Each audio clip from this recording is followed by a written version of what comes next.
Welcome to Straight from the Source with Haley Watts. Today our guest is Matt Hansen, Tehama County District 4 Supervisor. Good morning. Matt, welcome. Thanks for being here. Good morning. So tell me right now about Tehama County. For you, what is top of mind? What is top priority for your constituents? For my constituents in particular, so District 4 is in the southwestern side of the county. We've got, it's more land than people. It's probably one of the biggest districts, if not the biggest district in the county. One of our primary concerns is groundwater. Okay. And that's one of the main reasons why I got involved as becoming a supervisor, is I was getting involved with the whole groundwater scenario. I was watching the constant depletion of groundwater, got involved with the Sustainable Management Groundwater Act. Mm-hmm. And then I decided, well, you know, I'd like to give a stab at the decision making as part of this, and so I've been part of that process now for even before I was a supervisor, and now as I'm a current supervisor, to stay in close contact with the water situation in the southwest part of the county. So I think that's probably the most concerning part to my constituents. A lot of them don't.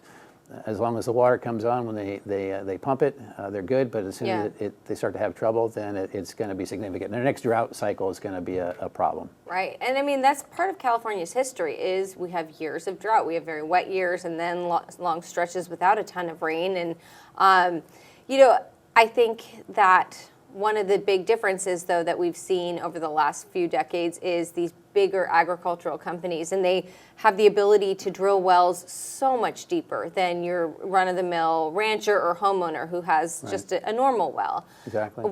Are there a lot of big agriculture, like big farmers or agriculture out in Tehama County in that district? Yeah, we've seen a transition, and I've been in the county for 20 years now, and in the 20 years that I've been there, I've seen a transition from a lot of our grazing lands that have been developed into ag lands, especially with almonds and walnuts. Those types of permanent crops are very water intensive. Mm-hmm. We have seen some large commercial farming operations move into the county because they've been displaced in other parts of the state where things have become more difficult. And that's part of it. It's become more expensive to farm in the San Joaquin Valley area because they're actually further ahead in their groundwater management, and they're actually charging them for water. And that makes it more profitable to come up here to our county. So we have seen that. We have still some small traditional family farms here that are clawing their way to success because of a lot of the regulation that's put upon them.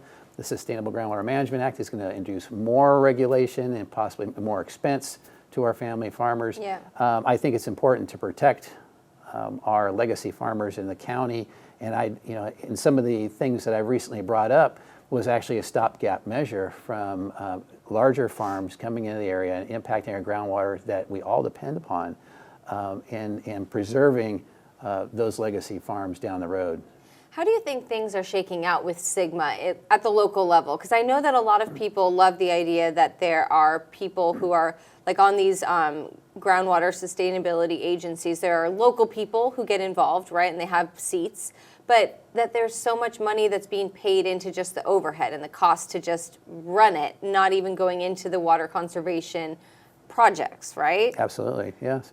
You know, it's just fascinating. The whole groundwater science is fascinating now. There's been a lot of development over the last 10 years that allow us now to look into the ground, ground penetrating radar, a lot of satellite technology that can fly over the valley and tell you, what crop you have growing on your property, how much water you're using without even a water meter.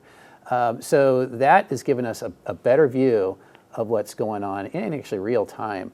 Now, the local input to that is important because it's our local economy. But we need the local cooperation in order to become sustainable. And that's still where we're having some difficulty because it's going to be an impact to our farmers. They're going to have to come up with the money to pay for the plans, to pay for the, all these things that go into the process. Even our domestic owners will be asked to saddle some of that burden. Mm-hmm. Because it's only fair if you're using groundwater, you're a beneficiary. We depend upon our agriculturalists to provide an economy for our county. So we're in it together, you Yeah. know. And I think we're starting to make some strides in good conversation in regards to the cooperation end of it. And that's where we have to end up. And, you know, my frustration with this whole thing, and I've said it before, is, and I think SGMA is a state mechanism to create the local framework for state control. So basically, I think the state has basically said, here, you guys do this locally because you're the experts. But I think it's a way of them getting the framework done cooperatively, Right. and then in the end, essentially taking over with a hammer and then, you know, moving the ball down the field. So I really hope that in Tehama County we can develop the cooperation for the framework and the will to move it forward to sustainability, because I think that's where the rubber meets the road, and that's what keeps the state out of our backyard. And that's really what is the linchpin with sustainable groundwater at the local level, is keeping the state out and maintaining that local control, keeping it affordable, having some discretion and ideas as how we're going to use our county and the groundwater. How is the groundwater looking in your district or just across Tehama County? I mean, are you seeing the ground sinking in certain areas? Well, that's some of the latest information that was just developed, is that if we look kind of on a longer period of time, the subsidence is really slow. Mm-hmm. So you have to look at it over a larger period of time. And now we have the satellite technology that basically flies over the valley, and they take measurements, you know, from the sky, and they can actually identify subsidence. This is something that has been recently identified in our county, and it's something of great concern to us in the state. Something that we feel can be reversed at this point. We have, you know, inelastic soils and elastic soils, and we think that we have the type of soil that if we can get the groundwater back into the ground, mm-hmm. we can actually reverse that subsidence and store that groundwater in there. But we are, I mean, it's a matter of extracting more water out of the ground than is going in quicker, okay. you know, certainly. Yeah. So, you know, this is all, to me, it's math in an equation, you know, and how, you know, we have our supply and demand, mm-hmm. and right now our demand is outpacing our supply. And in large part is because, again, the transition that we've seen over the last decade away from surface water to groundwater. In large part, we were using surface water, which helps replenish our groundwater mm-hmm. aquifers. Farmers have gotten away from that and gone to micro drip irrigation, which they say is very efficient, which it is, but none of that water that they put on the trees actually makes it back into the groundwater system. Right. It's consumed by the trees or through evaporation. Right. So, you know, while they've become very efficient in their use of water, it doesn't do anything to replenish that groundwater source. So okay. That's the other part of the equation. And we're trying to reintroduce now that surface water back into the equation and do some groundwater recharge projects. And so that, again, is the new science. Again, it costs money because you have to buy the water. You have to find a place to put it that'll accept it. You got to make sure that you can extract it. So it is very complicated. Okay. How are things going with public safety in Tehama County? I know that jail expansion it's been going on for a few years now, right? Is that getting close to wrapping up? Yeah, we're really close. The date actually keeps getting moved up. I think December was the last date I heard as far as estimated date of completion. Public safety, Tehama County is still a relatively safe community to live in. We have some of our problems. You know, most of our activity occurs in the Red Bluff area because it's, you know, our major population center, and you have some of those typical problems. I'm excited that the jail gets finished because it's a brand new facility. The old facility was built in the 70s. It's dilapidated. It mm-hmm. needs work. This will be a great brand new working environment for our corrections officers. The idea is behind the reentry is to rehabilitate, you know, some of our inmates to hopefully make them productive. But we do have our challenges. Our biggest challenge is staffing. Mm-hmm. We, as you know, Butte County just passed a sales tax, and with that sales tax, the sheriff down here is handing out the money to his folks. And we have this whole fight in recruitment of qualified people these days, and it's really tough for Tehama to compete because we have Shasta to the north, Butte County to the south, mm-hmm. 45 minutes, you know, either direction, and a lot more money to people that, you know, it's life-changing when they get, you know, a substantial raise, plus, you know, a sign-on bonus, you know, right. and these things that are happening now. And, you know, our sheriff has said, you know, we need to try to compete, and we need to be, and I can't disagree with that, but I look at our budget, and I look at our revenue, and we don't have the same revenue sources as the bigger cities and Right. bigger counties. Tehama County is relatively poor in between these two, thriving communities. So it's difficult for us to say, yeah, we know that this needs to be fixed. How do we do it? One thing that we're looking at is possibly doing a public safety tax measure for that purpose. Yeah. And the idea is then we would take that money and divide it up between the sheriff's department, the DA's office, probation, even a little bit goes to the fire department in order to shore up all of public safety. And I think that we're at a time where that's necessary. It's one of those things where I think that's probably the best way to add a tax of any sort, right? Leave it up to the voters rather than you having to decide we're going to start charging more money for something. I mean, the people can decide if they want to pay a little bit more and have more services or not. Right. It's And it's come before the voters before, and they've shot it down. Yeah. Our community is very reluctant to impose additional taxes on themselves, and I feel the same way. Right. But our promise is that we're going to take that money and use it wisely for public safety. Right. And we're trying to develop that trust within our community to say, okay, yeah, if you go to Chico, you're going to be paying 9.25% sales tax or more. I don't know if there's more coming. I know Reading to the north is going to be doing the same thing. So here we are in the middle. We're paying 7.75 or 7.5% or 7.25% in some places sales tax. If you go shopping anywhere, at least shop in our county and support us. But if you go anywhere else, you're just spending that money for their services. So please spend it in locally. Yeah. And help your own community. So that's kind of our message to the public. okay. I feel like we have to talk about, of course, recently I had Pati Nolen, who's another supervisor in here, and she is facing some multitude of different accusations against her. And one of the things that came up was you. And she had basically said she feels like Matt Hansen doesn't like me and he wants to drive me out. And I just wanted to give you the opportunity to respond to that if you wanted to. No, I totally appreciate that opportunity because that's one of the main reasons I'm down here is to respond to that allegation. Pat, it's been difficult working with Supervisor Nolen for a couple of years now, ever since we were elected together. In particular, in that particular statement, she's made it more than once and with some type of conviction. So I went to Supervisor Burrows. I asked him, because this is apparently where that came from. I says, hey, Supervisor Burrows, this is what Pati Nolen is saying. Is that what I said to you? Because I don't recall ever saying something, and nor would I, to that effect. And he read it, and he says, well, no, but that's how I interpreted it. I says, okay, so we had a conversation. Mm-hmm. And the purpose behind that conversation at the time was to bring Supervisor Burrows up to speed because he's a new supervisor. He didn't have a lot of the historical information about what was going on. Something just happened in regards to this cup incident that he was totally unaware of.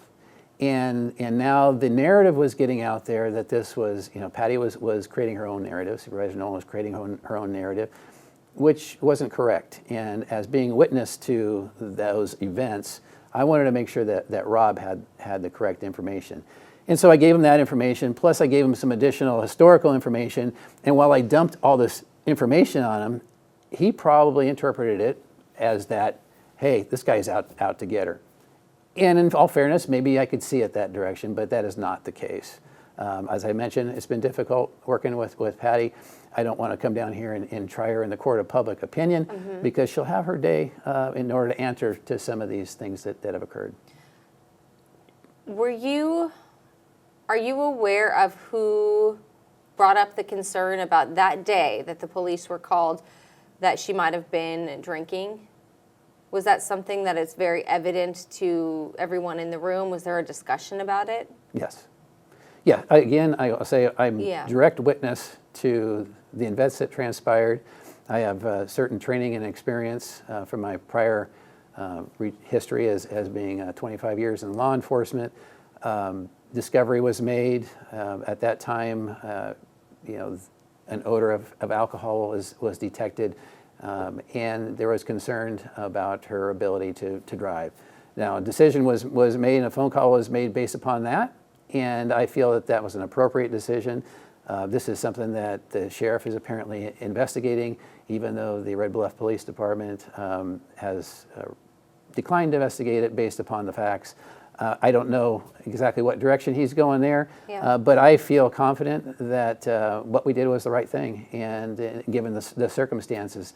What I didn't appreciate afterwards was how the story was then created and spun, and how it turned into the social media witch hunt as to, who was it that made the phone call, and why is this a grand conspiracy in order to get Pati Nolen, and those accusations are false. Yeah, I think there was probably, like, just as an outsider perspective, the confusion to the public maybe being, okay, if the police said, well, she wasn't drinking and there was no alcohol, it was 0% breathalyzer or whatever it was, I think that's maybe why people were a little unsure as like, oh, who do we believe? What's going on here? Yeah, and even in your interview, I think you asked her, how long it had been since it was that you got stopped after the meeting. Well, she replied truthfully, and it was about a half an hour, but it had been probably 2 hours since she had been in contact with that cup. Right. So, it's reasonable to believe that she could have metabolized the alcohol, but the fact is it doesn't really matter. And I don't really care if she was, DUI. I think that,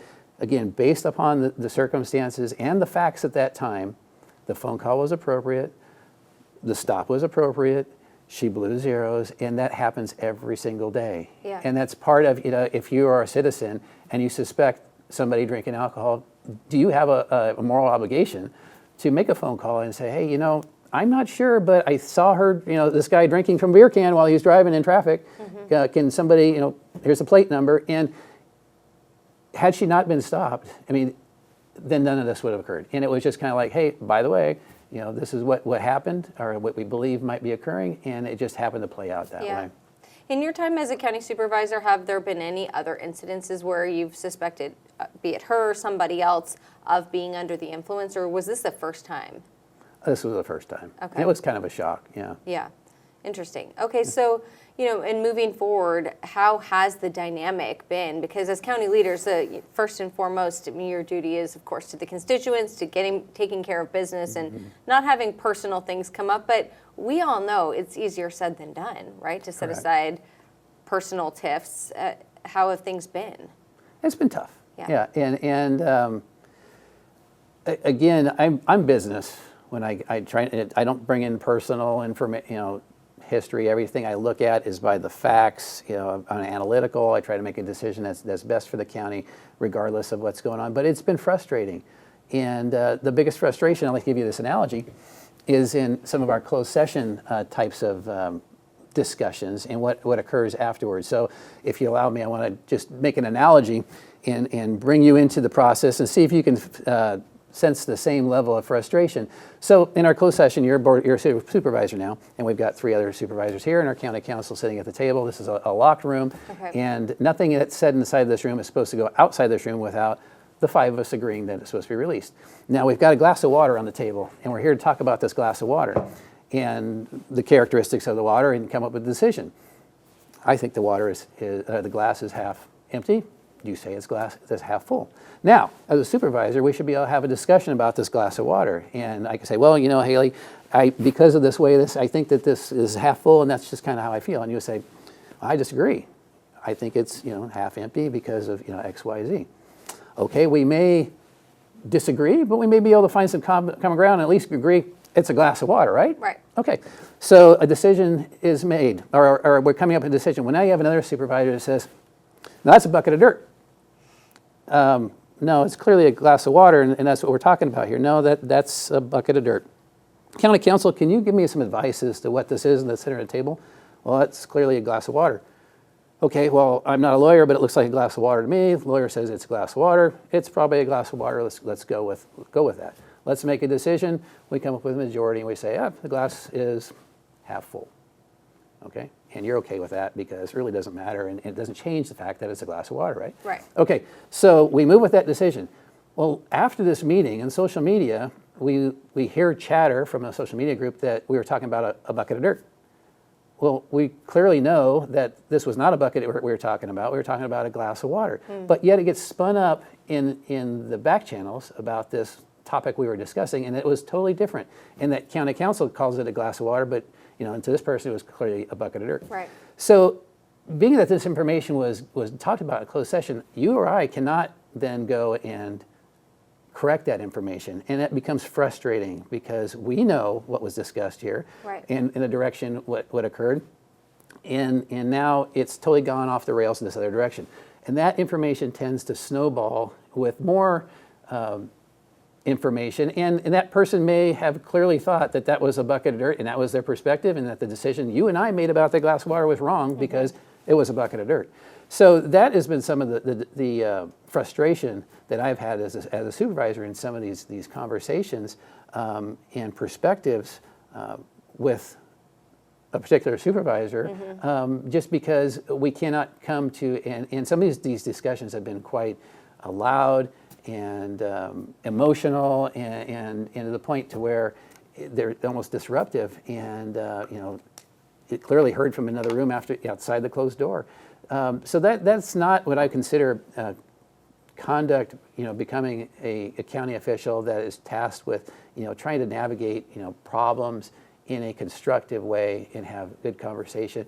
And, we as a board, our previous board, and this is not with trying, just kind of give you some perspective on the dynamics, have been trying to work with some of these dynamics for a long time. And we've tried more friendly ways of doing it. Like say, hey, can we at least, you seem pretty locked in that this is a bucket of dirt, but can we at least have now, bring this discussion down to where it's constructive, and maybe I can see it as a bucket of dirt, right. type of thing. And those things have then elevated, and it's just been very difficult in regards to that. Now, it's not a personal thing that I have against the person, it's more the process. Yeah. And dealing with the process to try to resolve a situation and become productive. So it's interesting because a lot of times when we see pushback between different leaders even at the local level, it's usually about politics. But in this circumstance, it doesn't seem to be about the politics of it and disagreeing about something from a political standpoint. It seems more about protocols not being followed and personality clashes. Is that right? Or politics do play in? Maybe it's been more perspective. Okay. In how, somebody sees a problem and, and versus the others and being able to work through that problem. I never thought that we'd have some of these challenges, and I'd like to work more cooperatively. Not all boards do have this issue. They can work together and understand the differences, that we're not going to see things. And I tried to support every single one of the supervisors coming in, even our new supervisors coming in. I want them to be successful. If they're successful, the county's successful. So I try to mentor them along the way because we come from a variety of different backgrounds. I have experience in public government, and through the HR as being a manager, and it's like, hey, you can't talk to somebody like that, even though you're a supervisor. They do have employee rights. Maybe you should rephrase things. Maybe the information that you put out should be accurate before you put it out, because people take what you say as a truth, and that creates division. Some statements have been made from the dais recently by Supervisor Burrows in regards to our chief administrator, in regards to numerous lawsuits that he's involved in. Well, the public's like, well, really? There's numerous lawsuits going on? No, there's not. There's one investigation that we're doing. There's no lawsuits that we're currently working on. But people take that information as gold, and so that creates problems. And then you have to do damage control because, again, there's limited things that you can talk about. Certainly, personnel issues are protected, and a lot of the information from closed session is protected. So it makes it difficult. Okay. I feel like there have been issues between the CAO and the county sheriff, and I'm not going to ask you to speak on behalf of the CAO specifically, but what is your relationship with the sheriff like? Well, surprisingly, it's not as good as I had hoped it to be. I went to him early on when we both got elected at the same time, and I said, there's been some friction with the sheriff's office and the administration prior to his election from the old administration and his role as he was coming up to be elected. I said, I hope that we could resolve those things and start to work more cooperatively towards the same goal. Now, I've challenged him on certain things that, in my experience, I know some of the rules, laws in regards to law enforcement and management and budgets and things like that. I know what things cost, the cost to build a car and different parts of the operational side. So that gives me, I think, a little more perspective than the average supervisor does. And I have questioned him on some certain things, which, those conversations I think he took as being more antagonistic and not in the best interest of the public. So that created some friction between him and I. And unfortunately, he rarely communicates with me in regards to things that are going on and keeps me abreast. And my biggest criticism with him and I think is that he's part of the team, and I'd really like him to be part of the county, the team, and to look out for the totality of the county. I think that's just, and I understand what he's doing, and I would do the same thing. You tend to want to build your department, and all the resources should come to me because I'm public safety and I'm the most important. But I mean, his solution to his correctional officer deficit, is to throw more money at it. Well, we have a problem. We just don't have more money. Some things are going to get cut, and to have an understanding in regards to that and how we can become partners into fixing that side of the equation would be beneficial to the county. So I'm not here to bash him. He's doing a great job in the actual public safety in the department. I just think that we could have a better conversation on the how. Okay. Yeah. I feel like more than a year ago there was some sort of conversation dealing with his department, and there was some allegation of nepotism or having a family member work for the sheriff's office. That's not a problem, is it? Could be. Yeah? Absolutely could be. What is the specifics of the situation that could be concerning? Well, now they're going to get pointed to my experience would be the likely, hey, you come from a department where you had a captain who had a son working in the department. Mm-hmm.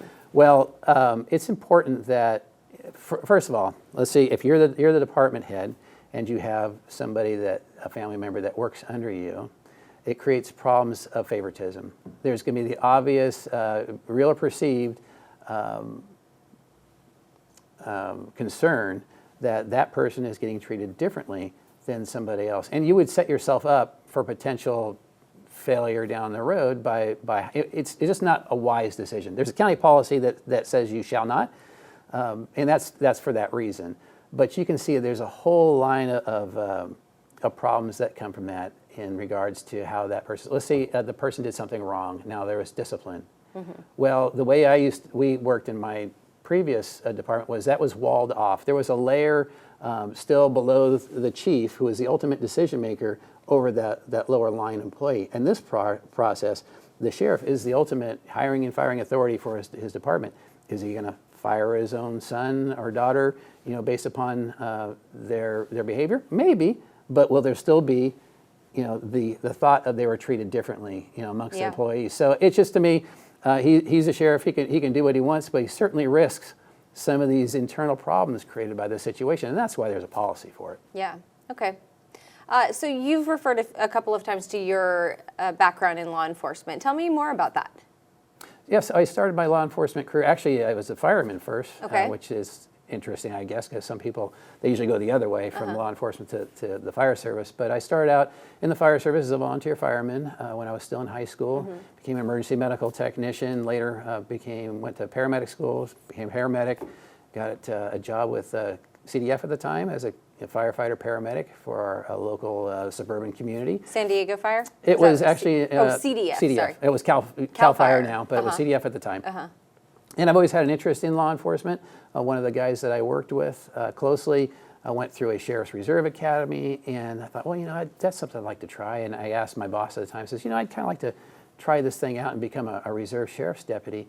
And he said, well, we can't do that because it's a change of your working conditions, and I can't have that much time off and adjust your schedule. I said, okay, well, that to me was kind of I'm going to go ahead and do it. Yeah. And so I went and I was hired on with the San Diego Police Department. I spent 10 years working at the city of San Diego, and for me, being a small town kid, it was a tremendous experience working in the big city. Yeah. I thought, well, how am I going to find my way around town and figure things out? And I was just amazed. One of my friends was a K-9 officer for San Diego City, and I was amazed that he could tell me exactly where things were throughout the entire city. I'm like, wow, that's great. It's crazy knowledge.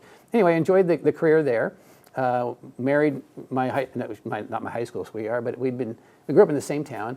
We had 2 kids together, and we decided we kind of wanted to have the same rural lifestyle. Well, that same guy that I used to work with in the fire service lived up here in Corning, and with his wife, that was a Corning native, and we came up to visit, and they were both on fires, unfortunately for them, but fortunately for us, because they said, hey, our house is empty, feel free to use it while you're up here, and we stayed, and we're like, wow, this is pretty nice.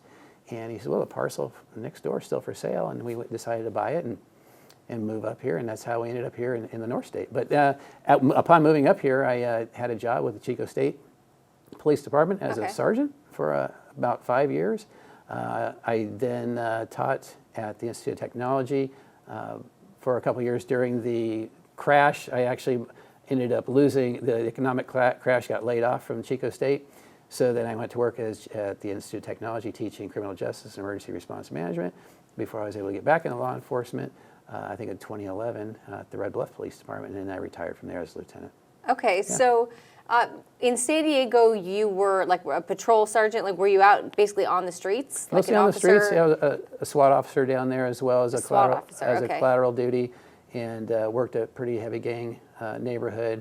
And when I came up here and they said, well, you have a gang problem, I'm like, you don't have a gang problem. That's what I was going to ask you about. This is like, not. Like so from Chico State, to here in Red Bluff, like what are some of the biggest differences you saw in the bigger city versus policing in more rural communities? Yeah, I mean, certainly at Chico State, it was all about bike thefts. Right. I mean, I told people that came Drunk to college, in public. so make sure your bike lock's worth more than your bike because you're going to get it stolen.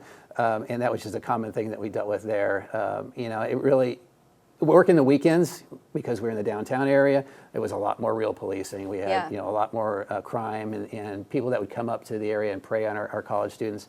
So that was more what I was used to. Did a lot of training for the department.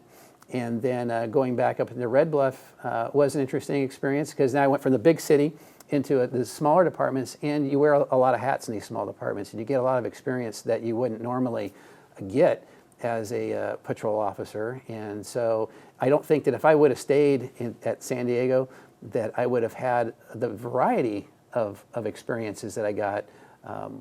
I investigated homicides, missing persons, child. I mean, so even as an investigator, they're specialized in the big cities, and so you may never get those opportunities. So I thought that was neat. Yeah. But they are busy up there. They do keep busy. So with everything you see, just being out on the streets in law enforcement, does it shake your faith in humanity at all to just kind of see the worst of the worst? That's a good question. It does. It's a reality check in some cases, and my parents' concern, my mom's concern was, well, you'll never be the same, once you go into law enforcement than you are right now because you become jaded. There's that, you become cynical on society, and you basically, you have a different opinion and feel for them. And I think that's kind of different from person to person. If you're somebody with empathy, you can still work those jobs with empathy. There's still those opportunities to make differences in people's lives, which I've experienced and I really enjoyed. There are a lot of disappointments as well when you see some things, failures. I was involved with the Rancho Tehama incident here, shooting, and that was a horrific situation. Where you have children shot and people killed, officer involved shooting. I mean that was one of those. But you go to a rural community and think, well, I'm gonna never have to deal with this kind of activity. No, it happens everywhere. Yeah. Unfortunately, I just saw on the news coming in here that there was another one. At one of our military bases. Yeah. So it's become a daily thing in society, and it is kind of disheartening.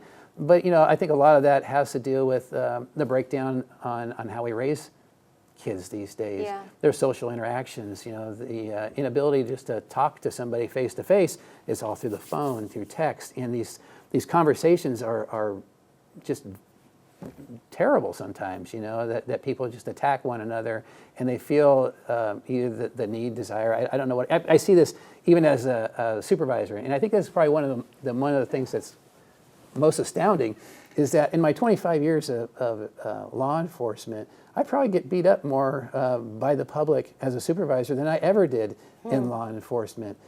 There was always a mutual respect, even on the street. Yeah. You know, even with the baddest criminal, says, I know you're a bad guy and I'm a good guy, but we can still work through this problem, right? Right. And we do. And you know, I treat you with respect, and you treat me with respect. And my training to the newer officers, I says, you know, the success in this career, I said, treat everybody with respect, one level above what they expect. Yeah. So you know, certainly your child molester that you may be talking to knows that he's not worth, you know, he's down here probably on the spectrum of humanity. But if you give him just one little bit of respect above that, you're going to be able to have a good investigation, a good interview, some cooperation, and you know, to be able to put somebody in the back seat of your car without fighting with them through conversation is a skill that every peace officer should strive to have. Was there ever a time at any point in law enforcement when you gave somebody maybe a second chance, or you know, let them off the hook with some sort of warning where you were really grateful you did and it paid off? Oh yeah, that's a story in itself. I'll try to give you the Reader's Digest version of that. So in San Diego, one of the things I'd like to do, especially on a Sunday when it was slow, is I'd go to the hotels and I'd pull the registry, and I'd start running names through our computer, and I'd find people with arrest warrants, and I'd wake them up on a Sunday morning and say, hello, I'm Officer Hansen, and I'd like to take you to jail. And so I did that in this one particular case, and I knocked on the door, and I always got a key before I, figuring that they probably wouldn't open the door for the police. It's just kind of common that, you know, surprise, surprise. So I knocked on the door of this particular room, and there was no answer. And so I ended up keying into the room, and I can still remember her name because it was similar to mine. Her name was Michelle Hansen, spelled with an O-N instead of an E-N. And I see this young girl sitting on the bed, and she has got bloody tissue all over on the bed that was there, and you know, some obvious paraphernalia in the room. And I said, well, why didn't you answer the door? She's like, you know, duh, you know. I'm like, is it because of all this stuff? And she's like, yeah. Well, come to find out, spending a little time with her, that she was a little different than some of the typical people that, you know, grow up in a tough family. Her mom was actually a chief probation officer, I believe. She went to a good high school. She ended up going to a party, experimenting with some drugs, got hooked on heroin and cocaine, just like that. She was a cheerleader, she was successful, and now she was dancing at night in a strip club to support her habit. She had open sores on her arms from injecting a combination of cocaine and heroin called speedballing that had become necrotic and just nasty. And you know, looking at her, you know, I felt that empathy, and I said, well, I'll tell you what, I'm not taking you to jail today. We're going to the hospital. Put her in the back of my car. Of course, she's now volunteering to go. I'm not kidnapping her in this case, but I took her to the hospital. And I got her in, checked in. I says, hey, can you take a look at this girl and get her checked out? They treated her wounds, and I said, I'm going to check back with you. And so I did. And after she got discharged from the hospital, long story short, got her involved in a rehab program. She ended up, of course, walking away from the rehab program, as most addicts do.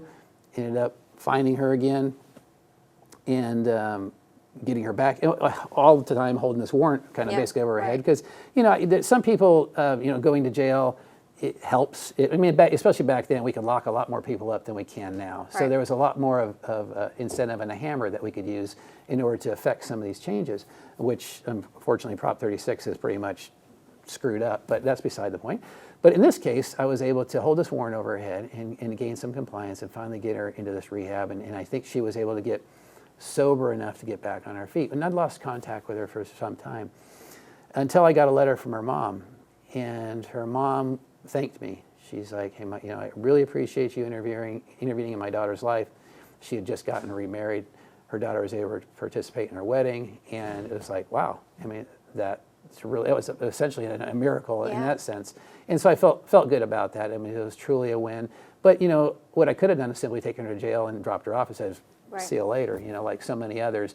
But, you know, I think it was important to recognize that her situation and how, you know, maybe the intervention at the right time, you know, was the right thing to do. So, I mean, that's a win for me, and it's something that I kind of hold on to as, you know, those little nuggets, because there are so many other losses, you know, along the way, and so many of these other cases where, you lose faith in society. Right. Yeah. Yeah.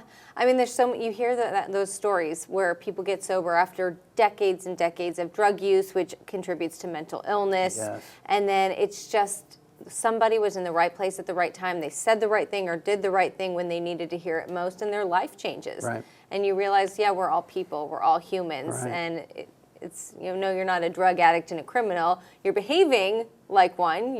But well, and the sad part about that is, through the progression of narcotics, the prescription opioid epidemic that occurred in this country, and then fentanyl coming in right behind it, which is such a dangerous drug, that we've seen so many people with normal lives just trash, because of it. So it's a sad thing. So, drugs, social media contributing to the anger, I think, in society too. I think those are two of the things that, gosh, it doesn't seem like there's really a solution. We're not going to get rid of all the social media. I don't know if we can fully, even if we were to close down the border, drugs aren't going anywhere. Right. I mean, do you have any sort of optimism about maybe in our local level how we get around some of these problems? Yeah, education is a big part of it. I think our social support structures within our community is a big part of it. I know our drug and alcohol people in Red Bluff do enormous amount of work in this area, and family support, recognizing when something's wrong, looking at those pre-indicators. Hey, if somebody's using pain pills in your family, probably should ignore it, because the next step in progression is getting a hold of something that's really bad. And a lot of these drugs that are on the street that typically were safe, methamphetamine, for example, well, not safe, but certainly more dangerous now, is that they're lacing it with fentanyl. Right. They're becoming more addictive, as part of that process. Yeah, the whole war on drug thing, you saw the grand experiment in Oregon where they decided, let's legalize everything. Right. And that didn't exactly work out. Yeah. It's just not a good idea. There has to be some control. And the Prop 36 was a bad idea. Wait, you keep saying Prop 36 was a bad idea, which I haven't heard that much, because it seems like everybody thinks it's the best thing ever. That's what we just passed, right, to bring back? You're right. I'm sorry. You're right. Okay, Prop 47. Okay, Yeah, right. And I that always was get my the numbers one that basically Thank you for correcting me there. took the Prop 47 basically Decriminalized a lot of yeah. things Yes. and took people from prisons and sent them to the county Thanks for the jails. correction on that one. Okay, Yeah, that was a big I just one. want to clarify. Yeah, no, totally. Not everyone thinks Prop 36 was the best thing ever, but at the local level, it certainly I've heard was a lot a of way of support. reversing a lot of the damage that Yeah. Prop 47 created. Yeah. And one of that was the serial theft laws and things like that. So that's a big frustration, that people can come in and keep stealing from retailers with no consequence or little consequence. So yeah, those things were a bad idea. Yeah. Okay. But thanks for correcting me on that. I just wanted to clarify. Yeah, Yeah. So for you had this long career it seems like you accomplished a lot. You did a lot. You moved up here to a more rural community, but then you just weren't done yet, right? Because you wanted to get involved in a different way. Well, yeah, sure. The hardest thing for cops is a full stop. Okay. And we'll see that, guys that are gals too, that'll go their whole career and it's, 100 miles an hour. And then when they retire, they're like, now what do I do? Right. So Especially because you're pretty young with the stress of that job. Yeah, and you that's the retire reason. a little earlier. Certainly. And that's one of the benefits to the job. But, recognizing that I'm not one of those people that can sit still, and having that public service core. Yeah. I thought this would be a way of continuing my service to the community, get involved in things that I wouldn't normally get involved with. I mean, if I was at home, I would fix everything in a week and be done and then go, what am I going to do? Right. But this gets me out to different events, and seeing people, enjoying the community, enjoying that interaction, and actually maybe making a difference. Right. And that's, maybe I will, maybe I won't, but I'm trying. And for me, I think that's important, as a service type of soul. That's why I got involved in this role. I think that it's good for cops because we're problem solvers, by nature, and to be able to look at specific facts and try to make a decision. We make decisions, and I think that's the frustration that sometimes I have with people that I work, my colleagues, is that I'm like, oh my God, just please make a decision. One way or another, let's not kick this down the road any further. Get something done. Yeah, the facts aren't going to change. Let's do this, Yeah. And so for me, it's just kind of matter of fact, and let's keep things moving. Peter Durfee's a great guy too here Glenn County. Butte County, Butte yeah. County, yep. Yeah. And in Glenn County, I've got Grant Carmen as a former cop too. Okay. So I mean, there's a bunch of us that are kind of in the business together. Yeah. It's cool now having this group of former law enforcement officers in local politics, because we can kind of bounce ideas off together and express our frustrations and see how it's going. And we'll see if we all do it more than once, because we may have learned our lesson, at that point. So when you have a day off or a weekend off, or maybe even more than that, what for you is a good way to relax, unwind? Well, I like to do outdoor things, getting more involved with that. I have two little grandsons now that are starting to occupy some of our time. So I can't believe that part of life. Yeah. But I do enjoy the retirement side of it, and be able to say, hey, you know what, I'm going to go out for a bike ride, or I'm going to go and do something else today. I enjoy riding my horse, going out on trail rides with my wife, and enjoying the outdoors. So that's what I like to do on my off time. Speaking of the outdoors in our area, have you seen wolves in your district at all in Tehama County yet? In my district, not yet. Okay. We're on the other side of the river, so I think that might become a natural barrier. However, that's become a concern to the people on the east side of the county, and it's something that we're working on through RCRC and the Department of Fish and Wildlife to address the impending doom, per se, of these animals impacting our ranchers and their ability to make a living in these areas. And I've got my own feelings on that, and pretty much in line with some of our ranchers. And all we're asking the Department of Fish and Wildlife is, let's be smart about it. I mean, these animals, their natural food source is supposed to be deer and elk. And we don't have, our deer population has been decimated for a variety of different reasons that I will go back to a mismanagement component of it. And so, it's something that we have on our radar, and we're very concerned about. I saw something yesterday that the USDA's idea for the West Coast in dealing with the wolves was they were playing excerpts from movies that would demonstrate that humans are something to be feared, or playing AC/DC really loud.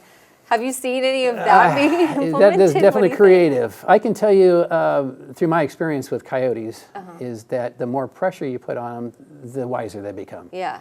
So if a coyote knows that they get within a rifle range of your house, they're going to get shot, they don't come within rifle range of your house. And I think that that's part of their natural instinct. And if we remove that, we're going to have problems. Yeah. So I think that has to be a viable option down the road. Okay. Last question. What are you most excited about in terms of things happening in the future at the county level? Well, what I'd really like to see, and I've been partnered close with my neighbors to the south, Glenn County supervisors, and one of the things that I thought that they did was really cool is a senior expo and their stand-down events they did for the military.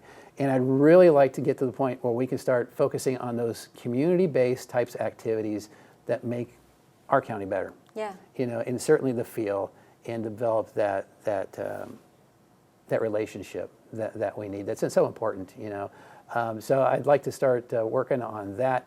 Certainly, we have our technical projects that we're working on with the Black Butte Dam. We're considering trying to get the Army Corps of Engineers to raise the level of Black Butte Dam to increase our water storage in our area, again, through cooperation with the Glenn County folks. That wasn't entirely my idea. I want to give a hat off to Grant Carmen for bringing that one up. Yeah. We have some of the things that Supervisor Nolen identified. We have a bunch of people from our trailer parks that are near the river that are experiencing rent issues that we have to look at and address in a smart way. We have flooding issues because of the natural effects of all this debris coming down to the county without now a ability to remove them from our waterways because of park fire regulation. Well, we've had, 1 million acres on either side of us, burn off, and that debris is coming down at a higher rate, and being the low spot, once the ground level changes, that water's got no place to go. It's going to get worse. Yeah. The problem is that we need to somehow work with our federal and state partners to develop a means of property owners to mitigate their own problems, and for, you can't just keep replacing bridges when they fall down. Right. We should be able to get in the water and fix them before they fall down. Okay. Got a lot to do. Got a lot to do. All right. I do appreciate your time, Hansen. Jason. Yeah, thank you so much for being here. I appreciate you. Okay. Thanks for listening today. I decided to offer this podcast after enough of you let me know that you wanted a deeper dive into certain stories than you get on our TV broadcasts. We elect certain people to represent our voice, but who are they really? My hope is that this podcast answers that question. I love your feedback, and I want to know who you'd like to hear from next.